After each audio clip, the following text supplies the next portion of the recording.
Kuzyk. I'm from Lyceum number 1 here in the city grade, and the topic of my investigation is the Leidenfrost defect. So, what is the Leidenfrost defect? The Leidenfrost defect occurs when a small amount of water is vaporized from its surface, and it serves as a cushion which prevents the water from further vaporizing and physical contact with the heated surface. There are two ways for this to occur. The first one is shown on the picture to the left. There you can see some water droplets sprinkled onto a heated surface, and instead of simply boiling, those droplets skitter around the surface. This happens so due to the fact that there is a small vapor layer created beneath the water droplets. And the second way to do this is shown on the picture to the right.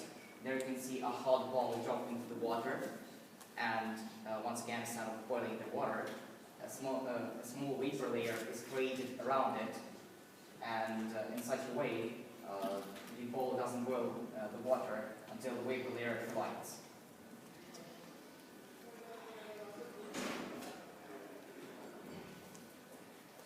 So let's first set the goals for our investigation. The goals of our investigation is to answer the following questions. What is the nature of the effect? Why does the vapor layer appear? How can this be used? To find this out, we made a couple of experiments which we would use in our theory. So for the first experiment, we dropped the water droplets on the heated surface. For this, we heated up a frying pan with a Bunsen burner. We measured its temperature with thermocouple and altimeter, and then we dropped water droplets onto the heated surface and measured its lifespan. So at first, below 100 degrees Celsius, the water droplets simply spread out on the surface as fully vaporized. Then, above 100 degrees Celsius, the water droplets vaporized rapidly. And then, around 200 degrees Celsius, a giant leap in lifespan has happened, and it went from 0.3 seconds to 65 seconds. This leap is called the Leidenfrost point, so the point at which the Leidenfrost effect occurs. But what exactly happened at that Leidenfrost point? To find this out, we made our second experiment, which would show what's happening more accurately. And you can see the equipment we use on the slide. And I just wanted to point out where we're using copper and steel balls of different sizes. We use copper and steel balls to find out how does Leidenfrost effect occur for different surfaces with different thermal conductivity. And we use them of different sizes because during experiments we found out that the copper balls that are less than 0.8 centimeters in diameter will not show, there won't be such a good Leidenfrost effect, and we won't be able to catch it on camera. And the same thing goes for the steel balls with less than 0.7 centimeters in diameter. So you can see the experiment schematic on the slide. So what we did is we put a ball into the oven, we measured its temperature with thermocouple and metal temperature. Then we flipped the oven so that the ball would fall out of it really fast, and we could neglect the fact that it lost some heat on its way down to the water. Then we recorded the falling of the ball with a slow motion camera, and this is what it looked like below 100 degrees Celsius. The water simply cooled down the hot ball. Then that is what it looked like above 100 degrees Celsius. The water was boiling, and this is how it was. This is how it looked like at Leidenfrost point.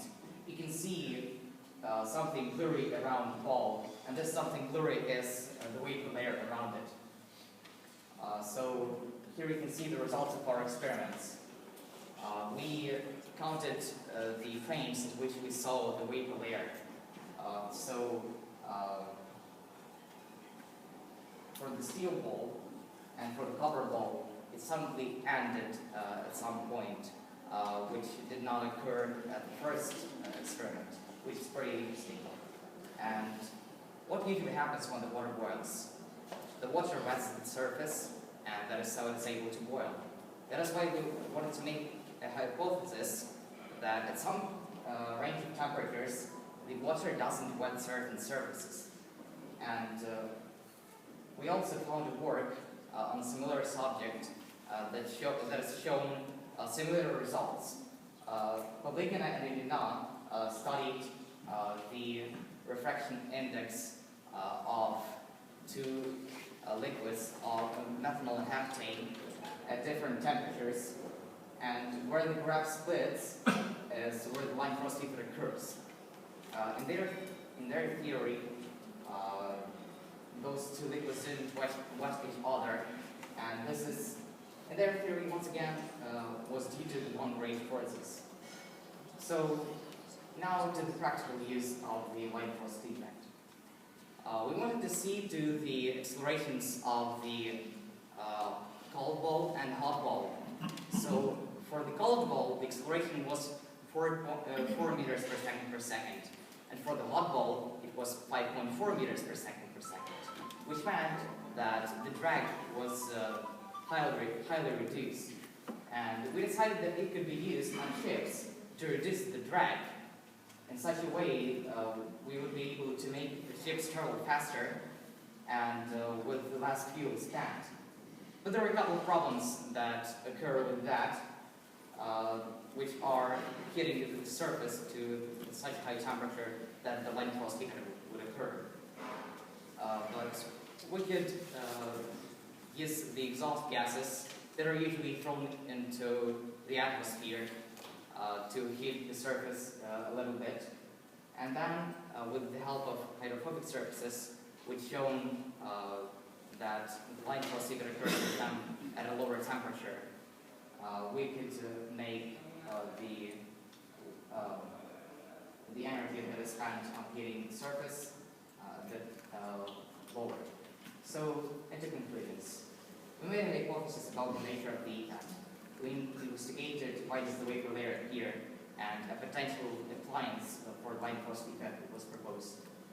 Thank you for your attention.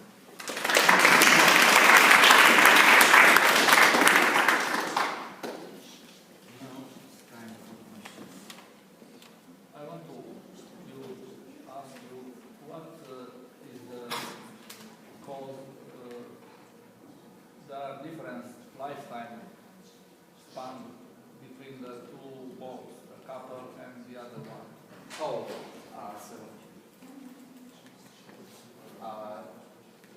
you mean the reasons why is it different? Yes. So it is different because, first of all, the thermal conductivity of two balls is pretty different. And you would think that it is also due to the fact that those surfaces were polished differently, and this may even come down to the nature of those materials.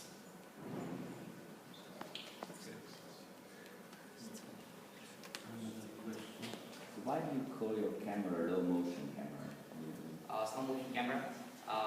Well, High speed camera, as I know. yeah. Low motion camera, so this is Yeah, very it's a strange high for speed me. camera. Yeah, it's a bit of a mistake. So we use it just to see how many frames was the weight per layer present, so we could measure its lifespan. Okay, and then you had a curve after that, a graph where you have shown us something with the refractive index. I don't really understand that. Can you explain this one to us? Because I don't understand what is the connection with this phenomenon. Pavlikina and Ilina made to work on a similar subject. They studied how to methanol and heptane decay at certain temperatures.